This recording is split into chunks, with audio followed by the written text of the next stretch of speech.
Alright, so welcome back.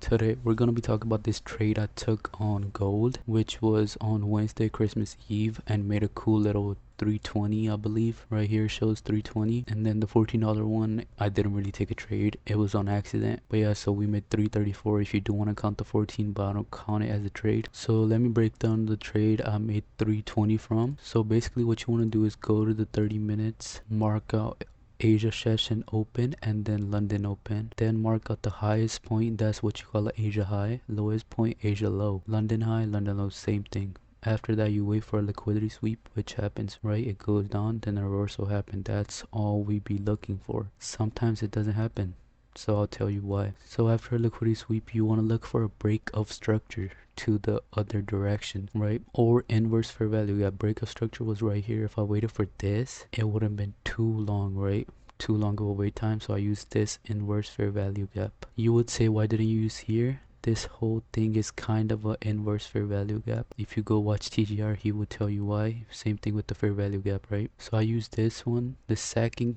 confluence I look for is a fair value gap on 5-minute chart or we got this fair value gap from here to here. Market hits a discount area, then you take the trade after one more confluence on 1 minute. So you go to 1 minute, you look for a break of structure, or same inverse fair value gap. Right here I chose this one, that's the one I looked at.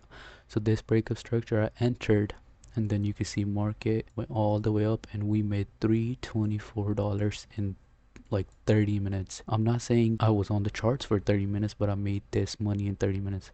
I was on the charts from 8:30 to 11. I was looking at all this every 5 minutes. So you have to give it time. And then what you do is, when you put in your trade, either if it's a fair value gap, you want to mark it under the fair value gap, because market could have it like trying to fake you out, like go all the way down and then go up, because it does that because it's a fair value gap, right? So market could go down and then go up. So if my stop loss was, let's say here, I would have been stopped out. So you want to mark it under the fair value gap, or you could have went for this low, but that's too low. And then you mark out the highs, like the latest or old highs, whatever you want to call it.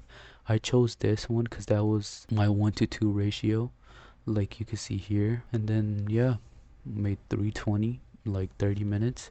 If you want to learn more or anything else, let me know. And go to PNS Trades on TikTok. I post like a slideshow. It helps you break down everything. And YouTube videos is for people who want a long form video of me actually talking and breaking down the trade. So this is a trade we took, and then let's see how the market treats us tomorrow. I haven't looked at the news yet, so I will be doing that tomorrow. But yeah, this is how we made 320.